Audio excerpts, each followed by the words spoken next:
So a very good morning friends.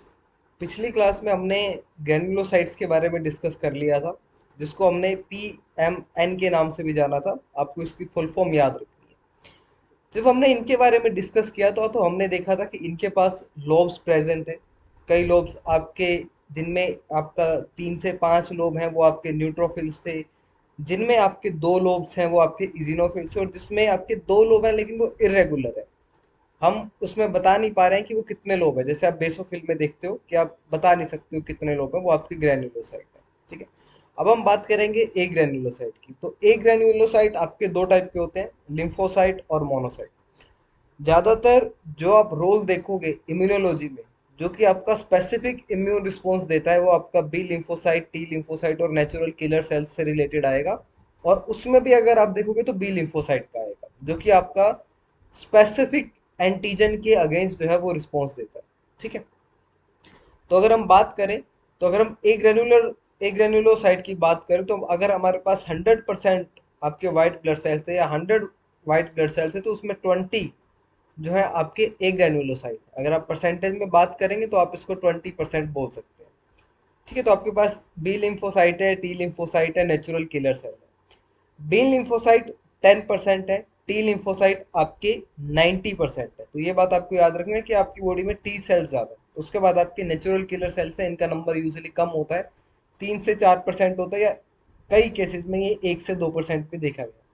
तो आपको ये बात याद रखनी है कि बी लिम्फोसाइट 10% है, टी लिम्फोसाइट 90% है, और नेचुरल किलर सेल्स है। और इसके अलावा आप जो सेकेंड आपका क्लासिफिकेशन देखते हो वो मोनोसाइट है। ठीक है।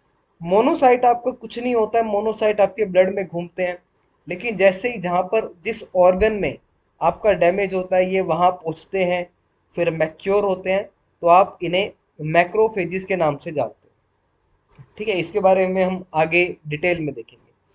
तो सबसे पहले हम बीटा लिम्फोसाइट की बात करें, तो ये आपको स्पेसिफिसिटी प्रोवाइड करता है और मेमोरी प्रोवाइड करता है। फॉर एग्जाम्पल, आपको कोविड का जब वैक्सीन लगा था, तो कोविड 19 का जो वैक्सीन लगा था वो आपको क्या कर रहा था, आपकी बॉडी में एंटीबॉडीज बना रहा था, ताकि आपकी बॉडी में कोई कोविड 19 दोबारा आए तो आपके पास पहले से एंटीबॉडी प्रेजेंट। ठीक है। लेकिन अब आप कहोगे कि हमें तो दोबारा से भी कोविड हो गया था। उसका रीजन ये है क्योंकि जो कोविड आपका फर्स्ट वेव में आया था उसके अगेंस्ट ये एंटीबॉडीज बनी थी। यहाँ पर मैं फर्स्ट लिख रहा हूँ। और जो कोविड 19 सेकेंड वेव में आया था, वो उसका नेचर आपका अलग था।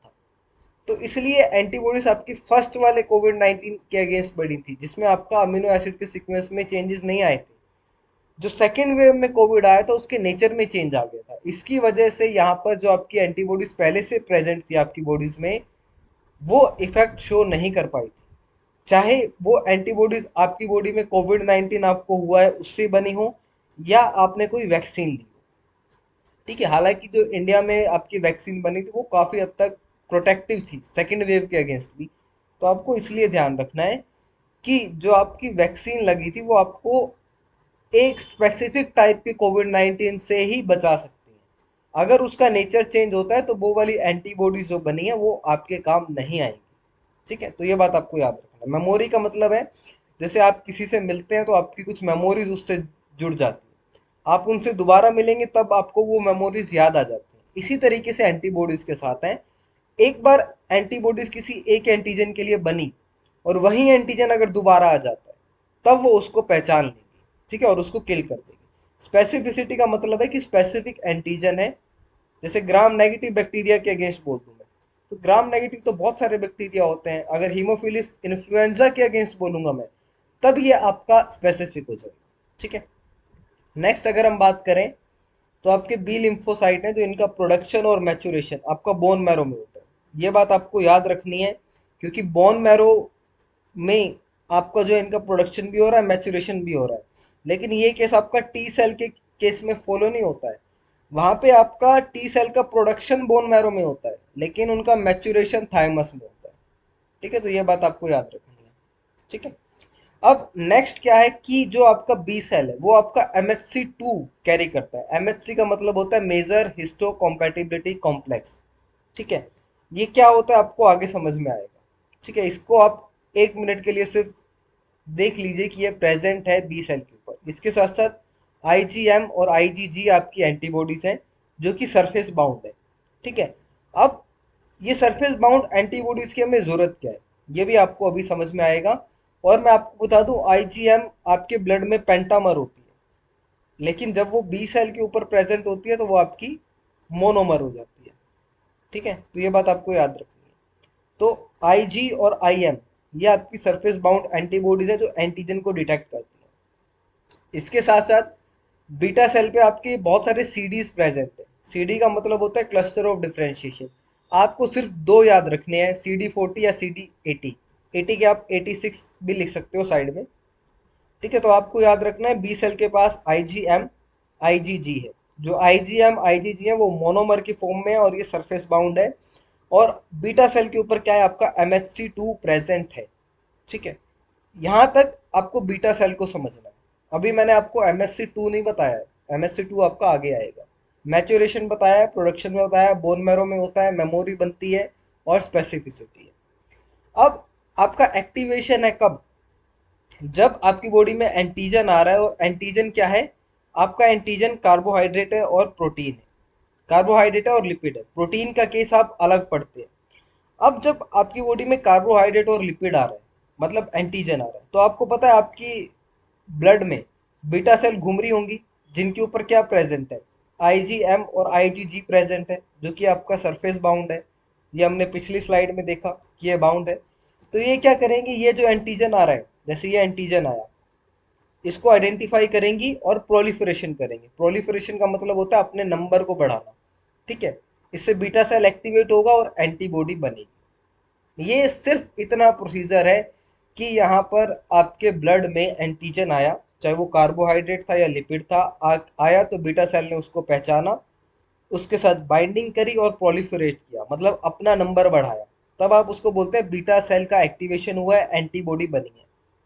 ठीक है, एक बात आपको और मैं यहीं पर क्लियर कर दूं, जब आपकी बॉडी में कार्बोहाइड्रेट या लिपिड एज एन एंटीजन आता है तो वहां पर आपके मेमोरी सेल्स नहीं बनते। ठीक है, ये बात आपको याद रखनी है। मेमोरी सेल्स आपके तभी बनेंगे जब आपकी बॉडी में एंटीजन जो आएगा उसका नेचर क्या होगा, आपका प्रोटीन होगा। ठीक है, प्रोटीन का कॉन्सेप्ट आपका अलग है, कंप्लीटली डिफरेंट है कार्बोहाइड्रेट लिपिड से। और आपको याद रखना है कि आपकी बॉडी में जो भी एंटीजन आते हैं उनका नेचर 90 to 95% प्रोटीन ही होता है। जबकि कार्बोहाइड्रेट और लिपिड का केस आप 10 से 15% में देखेंगे जिनका नेचर आपका एंटीजन का आपका लिपिड है, और इतने सिंपल मैकेनिज्म से आपका काम हो जाता है, आपकी बॉडी में एंटीबॉडीज बन जाती हैं। और ये वाली जो एंटीबॉडी बनी है इनको आप प्लाज्मा बीटा सेल बोलते हो। ठीक है, या प्लाज्मा बी सेल बोल लीजिए, बीटा सेल बोल लीजिए, इनकी आपकी हाफ लाइफ 14 से 15 दिन होती है। ठीक है, तो ये आपको याद रखना है। जब आपकी बॉडी में पहली बार कोई एंटीजन आया जिसका नेचर कार्बोहाइड्रेट या लिपिड है, आपकी बीटा सेल पे जो आईजीएम आईजीजी है उसको पहचानेगी, उनका नंबर बढ़ेगा, सिर्फ इतना। इसके अलावा कोई मेमोरी सेल नहीं, कोई क्लास स्विचिंग नहीं, कुछ नहीं।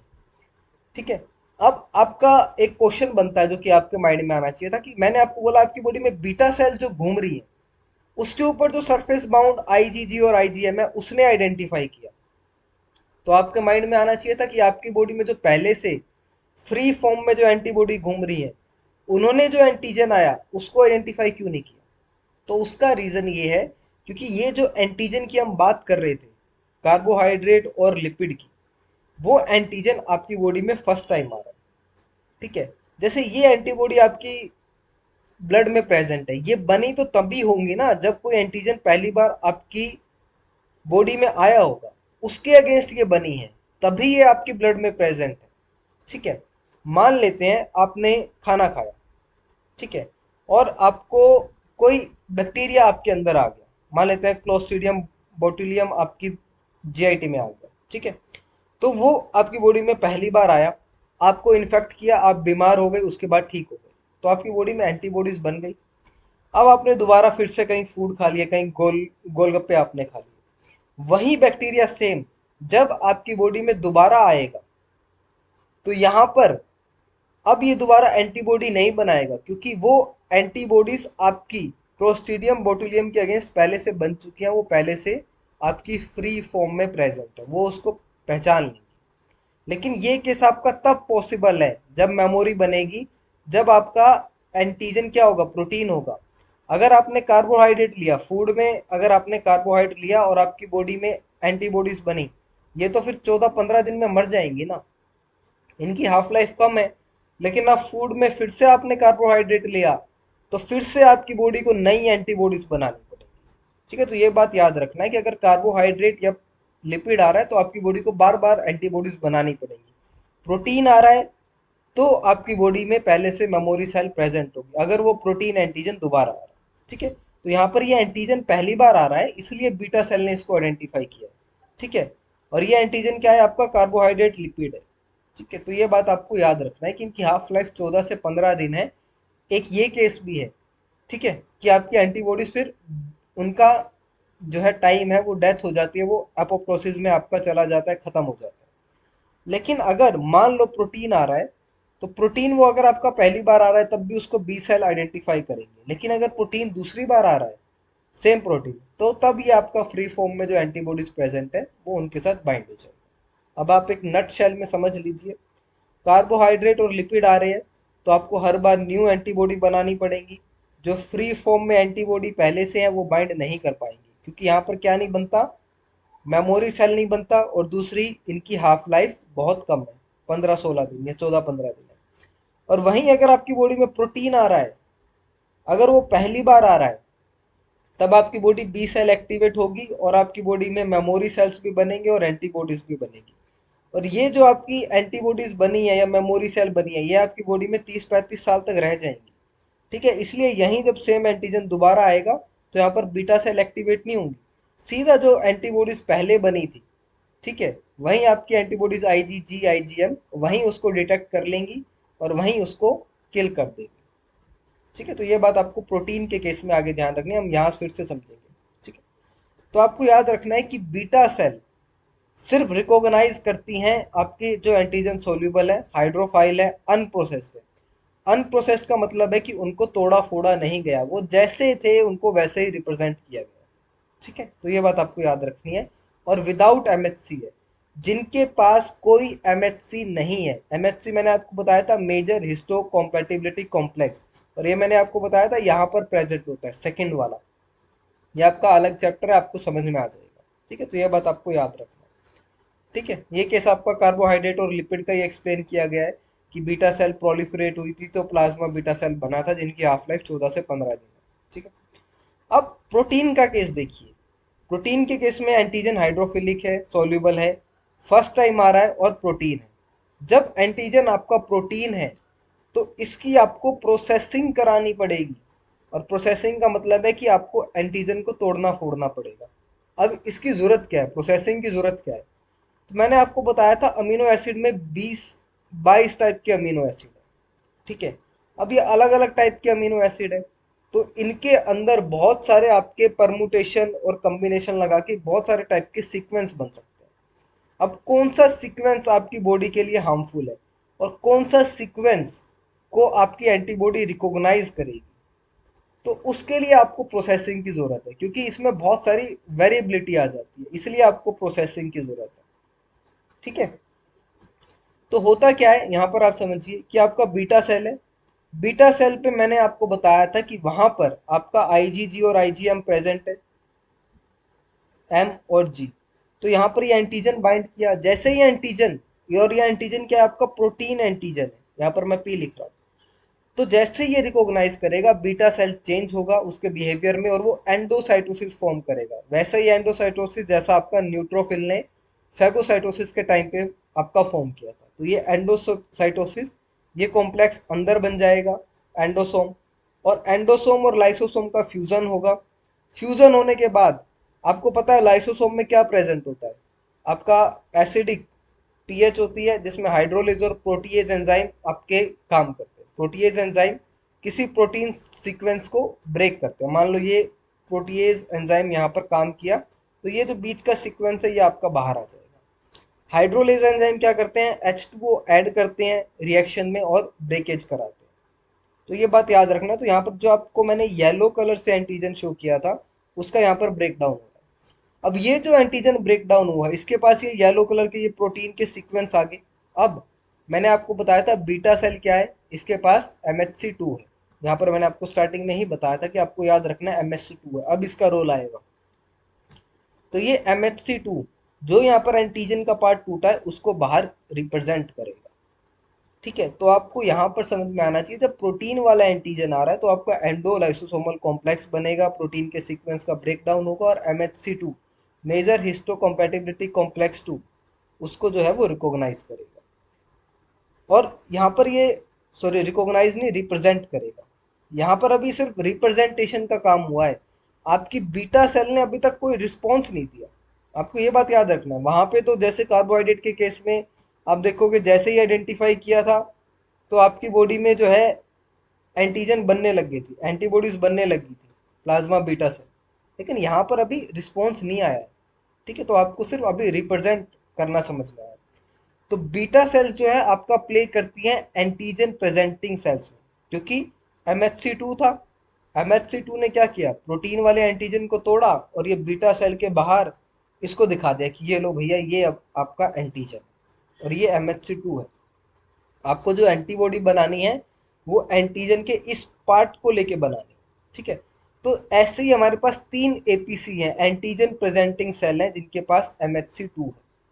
ठीक है, एक आपका बीटा लिम्फोसाइट है, एक आपका मैक्रोफेजिस है जो आपके ऑर्गन्स में प्रेजेंट है, लीवर में, किडनी में, ब्रेन में, ठीक है, स्किन में।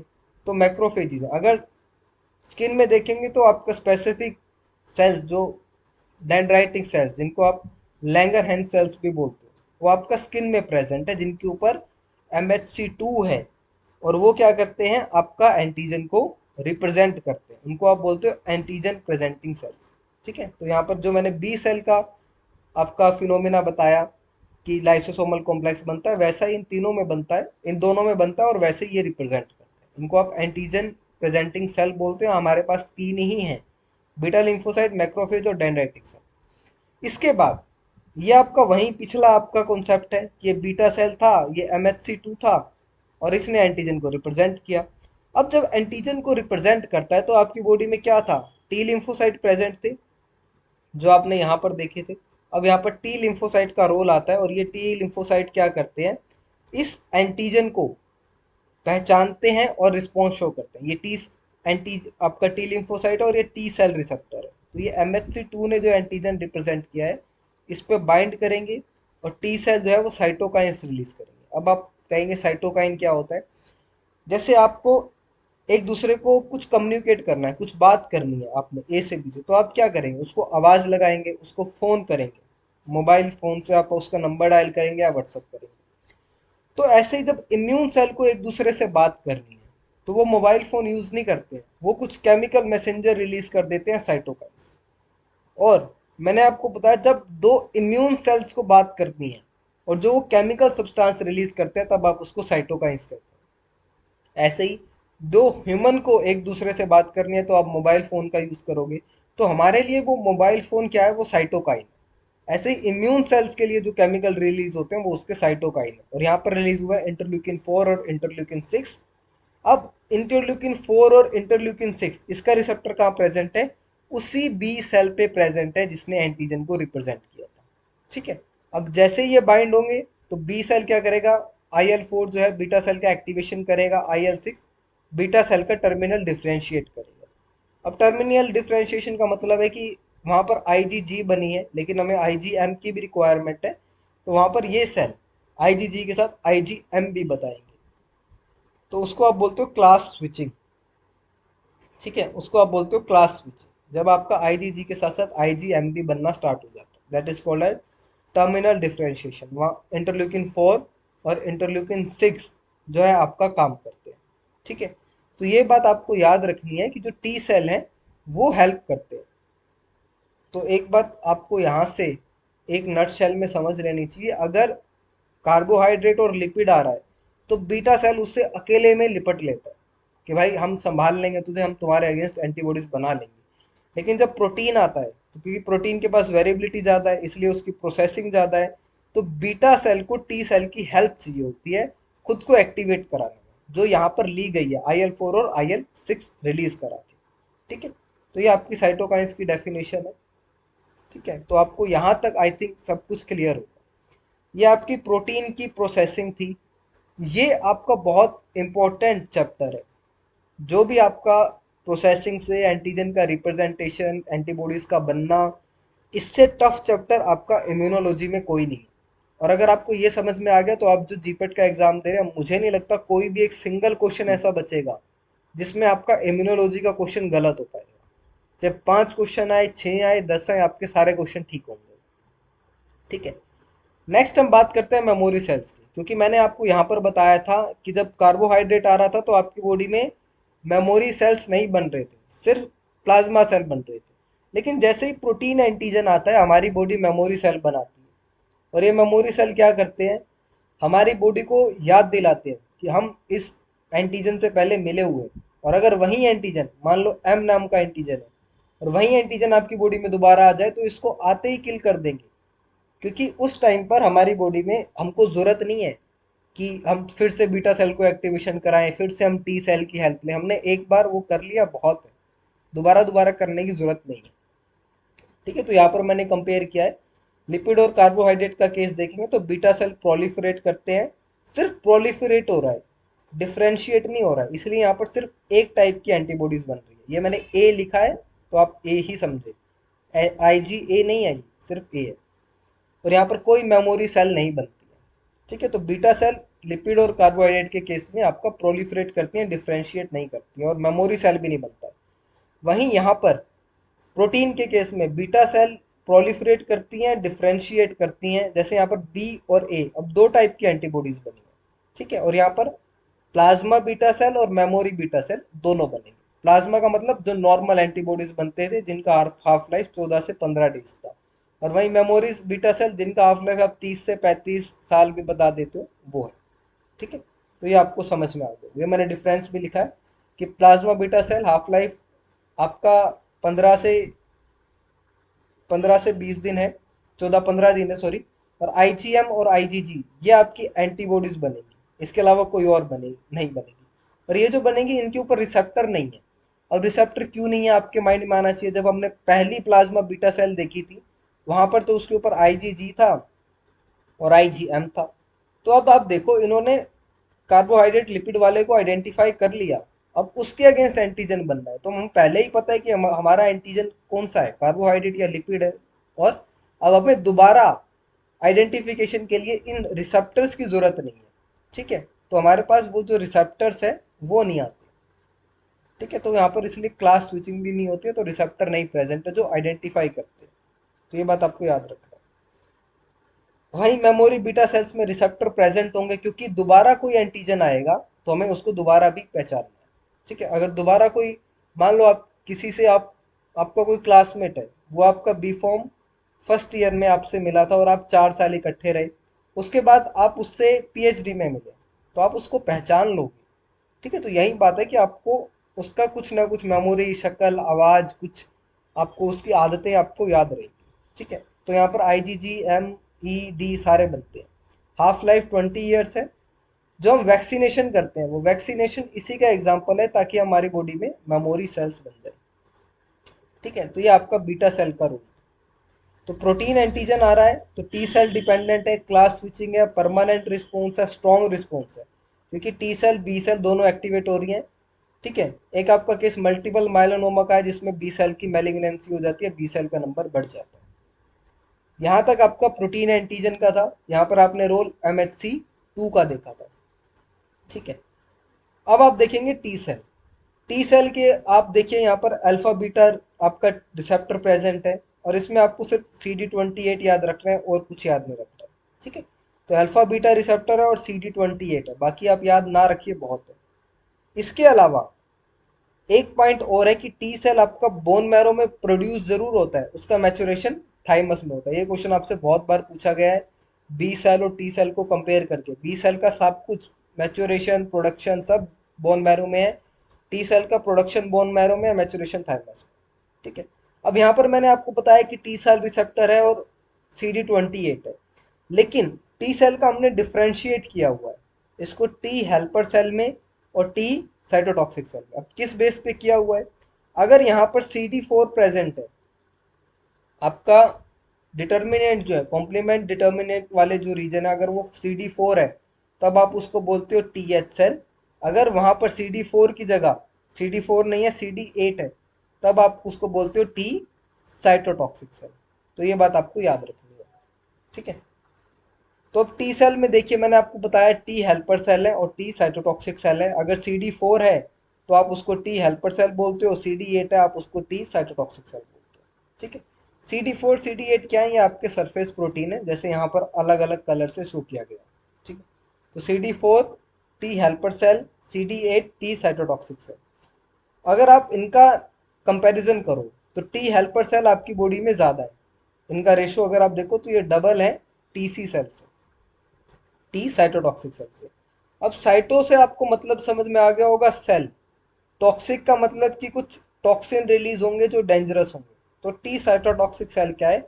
ये आपका सेल को किल करते हैं, और ये मेनली आपके तब एक्टिवेट होते हैं जब आपकी बॉडी में वायरस इन्फेक्शन होता है, ठीक है। तो ये बात आपको याद रखना है, ज़्यादातर टी साइटोटॉक्सिक सेल आपकी बॉडी में वायरस इन्फेक्शन के टाइम पे होता है। इसलिए जब आपकी बॉडी में वायरस आता है या वायरल इन्फेक्शन होता है तो आपकी बॉडी बहुत स्ट्रॉन्ग इम्यून इम्यून रिस्पॉन्स जो है वो शो करती है, ठीक है।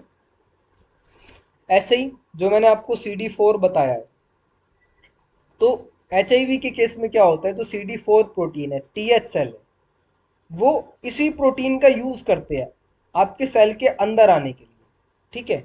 अगर आपको मान लो आपके ये प्रोटीन पे CD4 पे इसका यूज HIV कर रहा है, तो HIV क्या करेगा? अगर HIV इस T सेल के अंदर आ गया, TH सेल के अंदर आ गया, तो क्या करेगा? इसकी किलिंग होना आपका नेचुरल है कि अगर इसका HIV अंदर आ गया, आपकी बॉडी में वायरल इन्फेक्शन हुआ, तो आपकी सेल की डेथ हो जाएगी। जो आपकी बॉडी में CD8 सेल प्रेजेंट है वो उस सेल को डेथ कर देंगे, उसको किल कर देंगे। तो इससे क्या होता है, आपका TH सेल का नंबर जो है वो कम हो जाता है in case of the HIV, क्योंकि ये CD4 का यूज कर रहे हैं। जो आपका HIV है वो CD4 का यूज करके टी सेल के अंदर एंट्री ले रहा है। तो मैं यहाँ पर ये वायरस बना देता हूँ, तो ये वायरस इसका यूज करके इस सेल के अंदर एंट्री ले रहा है, तो TH सेल का नंबर आपकी बॉडी में कम हो जाता है। इसलिए HIV का नंबर क्या है? HIV का आपका नाम क्या है? Human immuno deficiency virus. तो ये इम्यूनो जो डेफिशिएंसी है वो आपका TH सेल के कम होने की वजह से हो रही है। और TH सेल और TC का रेशो आपको पता है कि वो 2:1 है। अगर यही कम हो जाएगा तो आपकी बॉडी में इम्यून रिस्पॉन्स कौन देगा? इसलिए जो HIV वाले पेशेंट है उनको TB, निमोनिया, या आपका जो ओवरी से रिलेटेड है जो डिजीज है वो आपकी बहुत कॉमन हो जाती है, ठीक है। अब आपको एक बात और याद रखनी है, पहला केस आपने देखा था कि प्रोटीन आया था तो उसने MHC ने उसको प्रेजेंट किया था तो वहां पर टी सेल ने हेल्प की थी। वो वाले टी सेल आपके थे टी हेल्पर सेल, जिनके पास CD4 था, जिन्होंने बीटा सेल को एक्टिवेट किया था, ठीक है। सेकंड केस क्या है? MHC1 का केस होगा तो TC सेल एक्टिवेट होगा। अगर MHC1 रिप्रेजेंट कर रहा है एंटीजन को, तो वहां पर आपका TC सेल एक्टिवेट होंगे, और वो क्या करते हैं, जो आपका सेल है जिसमें वायरल इन्फेक्शन हुआ उस सेल को किल करते हैं, ठीक है। तो MHC2 में आपका TH सेल, MHC1 में टी साइटोटॉक्सिक सेल, जिसे आप CD8 बोलते हैं। तो आपको एक सिंपल मैथमेटिकली याद रखना है ये चीजें। 4 से आपका मतलब है CD4, 2 से मतलब है MHC2। अगर CD4 और MHC2 है तो आपका 8 आना चाहिए। इसका मतलब क्या है? बीटा सेल का एक्टिवेशन होगा। CD8 है और MHC1 है तो आपकी बॉडी में क्या होगा? आपका TC सेल का एक्टिवेशन होगा, पर 8 ही आंसर आएगा। तो आपको ये मैथमेटिकल इक्वेशन याद रखनी है, 4 × 2 8 × 1। 4 × 2 का मतलब क्या है? CD4 मतलब TH सेल और MHC2, जिसमें आपका बीटा सेल भी पार्टिसिपेट कर रहा है। वहीं CD8 में देखेंगे तो आप CD8 और MHC1, ठीक है। CD8 और MHC1 आप देखेंगे तो वायरल के केस में ज़्यादा आपका यूज होता है। नेक्स्ट आपका जो टॉपिक है वो मेजर हिस्टोकम्पैटिबिलिटी इंडेक्स का है। जनरली आप इसको HLA भी बोलते हो, ह्यूमन ल्यूकोसाइट एंटीजन। ये आपका क्रोमोसोम नंबर 6 पे प्रेजेंट होता है। इसकी फुल फॉर्म आपको याद रखनी है, आपके जीपेट में एक क्वेश्चन पूछा हुआ है, ठीक है। और ये सरफेस प्रोटीन। अब मान लो आपको पैसों की ज़रूरत है, वैसे तो सभी को ज़रूरत है, आपको ज़्यादा है, तो आप क्या कर रहे हो? आप अपनी अक्षय कुमार की तरह आप अपनी किडनी बेचने के लिए निकल गए। लेकिन उस किडनी को खरीदेगा कौन? कोई पेशेंट खरीदेगा। अब ऐसा तो है नहीं किडनी का कोई भी पेशेंट खरीद लेगा, बहुत सारे पेशेंट हैं। तो पेशेंट कहते हैं कि आपकी किडनी का सैंपल, जो पेशेंट जो डोनर है जो आप हो उससे मैच नहीं हो रहा। तो वो जो चीज़ मैच करते हैं वो एचएलए ही मैच करते हैं, एचएलए टाइपिंग करते हैं। जो आपका मेजर ल्यूकोसाइट या मेजर हिस्टोकम्पैटिबिलिटी कॉम्प्लेक्स है या एचएलए है, ह्यूमन ल्यूकोसाइट एंटीजन है, वही मैच करते हैं। अगर वो दो पेशेंट और डोनर का जो आपका मैच हो जाता है तब आपकी किडनी जो है आप दे सकते हो, या कोई और ऑर्गन भी दे सकते हो, किडनी नहीं कोई और ऑर्गन भी। ठीक है। अब मान लो आपका कोई फ्रेंड है, उसकी किडनी में कोई प्रॉब्लम है और उसको किडनी की जरूरत है। अब आपका फ्रेंड है तो आप उसको किडनी देने की सोचोगे, पर कम चांसेस है कि आपका और उसका एचएलए मिलेगा, क्योंकि आपके और उसके बीच में कोई ऐसा जेनेटिक मेकअप नहीं है। रेयर केस में ऐसा कोई मिलता है। लेकिन उस फ्रेंड का कोई फैमिली में उसके फादर है, मदर है, सिस्टर है, ब्रदर है, या कोई दूर का भी कजन है, तो उसमें चांसेस है कि एचएलए मिल जाएगा। ठीक है, तो ये बात आपको याद रखनी है। ये आपको जब किडनी या कोई ऑर्गन देना है तो पेशेंट और जो डोनर है उसका एचएलए मैच होना चाहिए।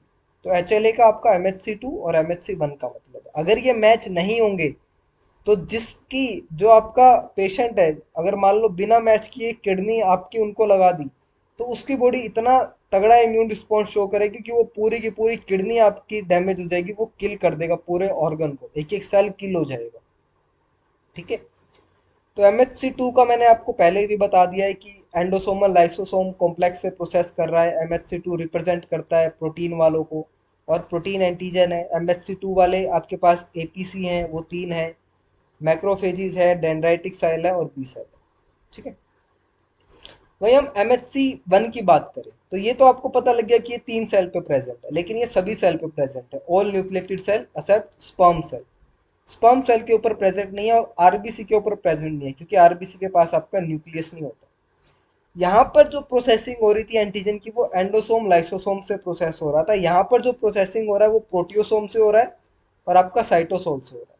इसका मतलब क्या है कि आपके जो साइटोसोल है, जो आपका सेल है, सेल के अंदर आपको पता है कि न्यूक्लियस होता है, साइटोप्लाज्म होता है, साइटोसोल होता है, तो वहां पर किलिंग हो रही है। यहाँ पर इस केस में किलिंग आपका लाइसोसोम और एंडोसोम में हो रही थी। तो इसकी प्रोसेसिंग अलग है और इसकी प्रोसेसिंग अलग है। अगर कोई आपका एंटीजन आता है और वो आपकी बॉडी के किसी भी सेल में चला जाए, ठीक है, तो वहां पर MHC1 उसको मिलेगा। ठीक है, MHC1 मिलेगा तो MHC1 से वो आपका प्रोसेसिंग हो जाएगा, साइटोसोलिक प्रोसेसिंग हो जाएगी, वो रिप्रेजेंट करेगा। ठीक है। इसके बाद आप TH सेल को देखो, तो आपकी बॉडी में TH सेल देखेंगे तो आप 70% TH साइट लिम्फोइड ऑर्गन में। ठीक है, लिम्फोइड ऑर्गन आपकी बॉडी में प्राइमरी और सेकेंडरी है, जनरली आपसे पूछ लिया जाता है। प्राइमरी जो है वो आपके ऑर्गन है थाइमस और बोन मैरो। ये यहाँ पर मैंने मार्क किया है, आपको यही याद रखना है। इसके बाद जो भी आपके बचते हैं, जो भी आपके यहाँ पर एडिनोसिड्स, टॉन्सिल, स्प्लीन, पेयर पैचेस जो भी हैं, ये आपके सारे सेकेंडरी है। प्राइमरी आपका थाइमस और बोन मैरो है। ठीक है। और आपका ये जो आपके प्रेजेंट है, ये आपके प्रेजेंट है स्किन, GIT, रेस्पिरेटरी ट्रैक्ट और यूरोजेनिटल ट्रैक्ट में। ठीक है। और TH सेल के पास आपका क्या है, एक TLR प्रेजेंट होता है। ठीक है। TLR आपका एक तरीके से नॉन स्पेसिफिक रिस्पॉन्स के लिए आपका रिस्पॉन्सिबल है। ठीक है। मान लो कोई एंटीजन आया और ये एंटीजन आपका ग्राम नेगेटिव बैक्टीरिया है। ठीक है। तो ग्राम नेगेटिव बैक्टीरिया के पास एक स्पेशलिटी होती है कि उनके पास लिपोपोलीसेक्राइड होता है। ठीक है। तो ये TLR लिपोपोलीसेक्राइड को आइडेंटिफाई करेगा और एक्शन आपका शो करा देगा, TH सेल को एक्टिवेट करके आपका एक्शन शो कर देगा। ठीक है। लेकिन मैंने आपको यहाँ बताया कि ग्राम नेगेटिव है, मैंने आपको ये तो नहीं बताया कि ग्राम नेगेटिव के अंदर कौन सा बैक्टीरिया है, क्योंकि हर ग्राम नेगेटिव के अंदर आपका लिपोपोलीसेक्राइड प्रेजेंट होंगे।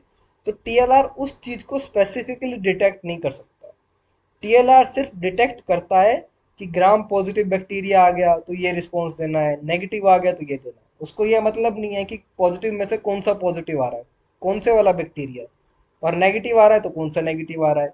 ठीक है, तो ये आपको ध्यान रखना। इसी तरीके से कोई सिंगल स्टैंडर्ड RNA वायरस आ रहा है, अब उसको TLR को ये मतलब नहीं है कि वो कोविड है या इन्फ्लुएंजा है, वो तो सिंगल स्टैंडर्ड RNA देख के रिस्पॉन्स दे देगा।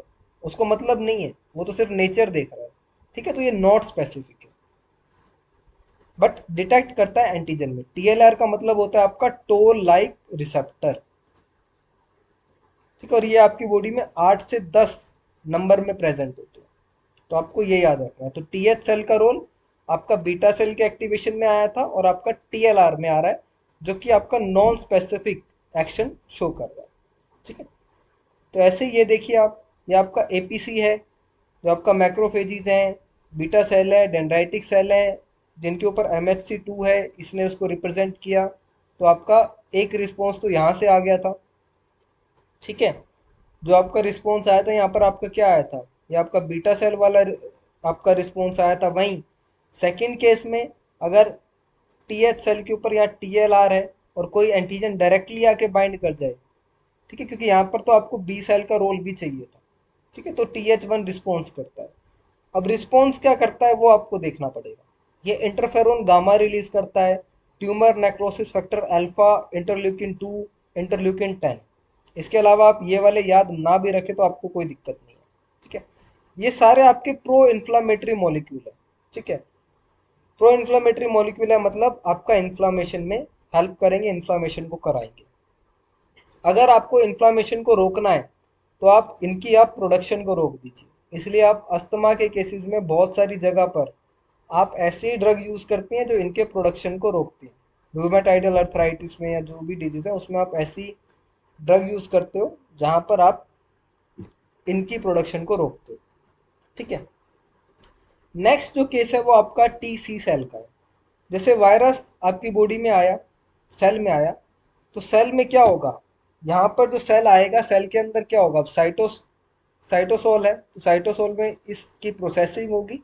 और साइटोसोल में आपका जब प्रोसेसिंग होती है तो वो एंटीजन MHC1 से रिप्रेजेंट करता है। तो ये मैंने आपको यहाँ पर ये बताया था कि साइटोसोलिंग प्रोसेसिंग होगी तो MHC1 से रिप्रेजेंट करेगा, और MHC1 से रिप्रेजेंट करता है तो रिस्पॉन्स आता है।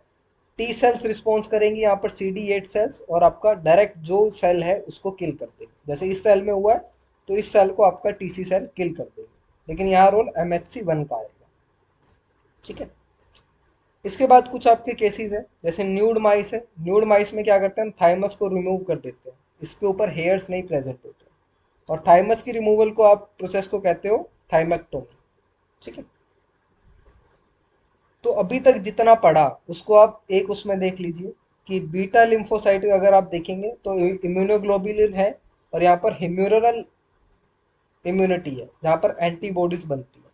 ठीक है, यहाँ पर हमने कार्बोहाइड्रेट का केस देखा था, लिपिड का केस देखा था, और प्रोटीन का केस सेपरेटली देखा था, जहाँ पर आपके TH सेल हेल्प कर रही थी और MHC2 का रोल था। वहीं टी लिम्फोसाइट में देखेंगे तो टी सेल्स हैं जहाँ पर TH है और TC है। TH के पास आपका टोल लाइक रिसेप्टर भी था, और आपका APC से ये MHC2 की हेल्प से बीटा सेल को हेल्प करता है, और TC पर आपका MHC1 है, ये आपका सेल मेडिएटेड इम्यूनिटी जो है वो प्रोवाइड करता है। ठीक है, इसके बाद नेचुरल किलर सेल, ये आपके नॉन एंटीजन स्पेसिफिक है, और ये ज़्यादातर उन पे काम करते हैं जहाँ पर आपका क्या है, MHC1 से एंटीजन को रिप्रेजेंट कराया जा रहा है। ठीक है, साइटोकाइंस को रिलीज करते हैं, मेमोरी सेल्स नहीं बनाते हैं, तो ये बात आपको याद रखनी है।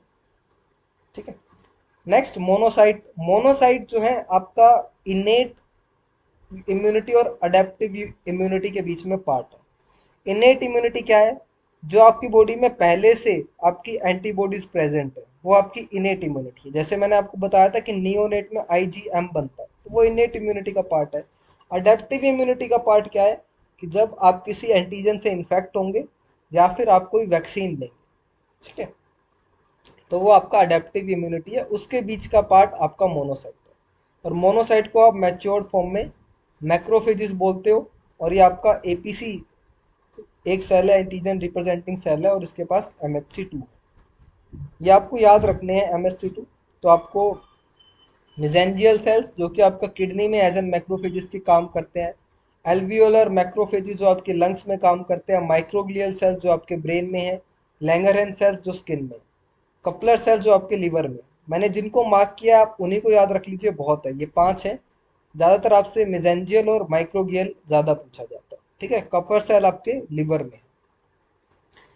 तो यहाँ पर आपसे पूछा गया है कि कौन सा द प्रोटीन टॉक्सिन डेटा है modified to reduce the toxicity without significantly altering the immunogenicity, कि हम प्रोटीन टॉक्सिन्स की टॉक्सिसिटी को रिड्यूस करके हम ऐसा कौन सा कंपाउंड बनाते हैं जिससे हमारा इम्यून सिस्टम जो इफेक्ट नहीं होता लेकिन जो है हमारी बॉडी में इफेक्ट शो करता है, यानी डायरेक्ट हमारी बॉडी में जो भी एंटीजन है उसके अगेंस्ट इफेक्ट शो कर रहा है। तो मैंने आपको बताया था कि अगर टॉक्सिन्स की बात हो रही है तो आपका ग्राम पॉजिटिव और ग्राम नेगेटिव सेल्स जो है वो टॉक्सिन्स रिलीज करते हैं, और खासकर ग्राम पॉजिटिव वाले, तो उनका जो टॉक्सिन रिलीज हुआ है अब ये टॉक्सिन डिजीज कॉज करते हैं।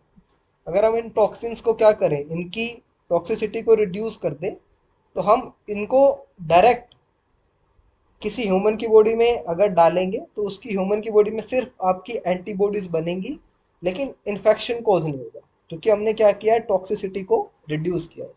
तो इसका आंसर होगा आपका टॉक्सॉइड्स। ठीक है, तो क्लास को यहीं ख़त्म करते हैं। नेक्स्ट आप जो है अब हम कल एंटीजन को देखेंगे। Thank you so much and all the best.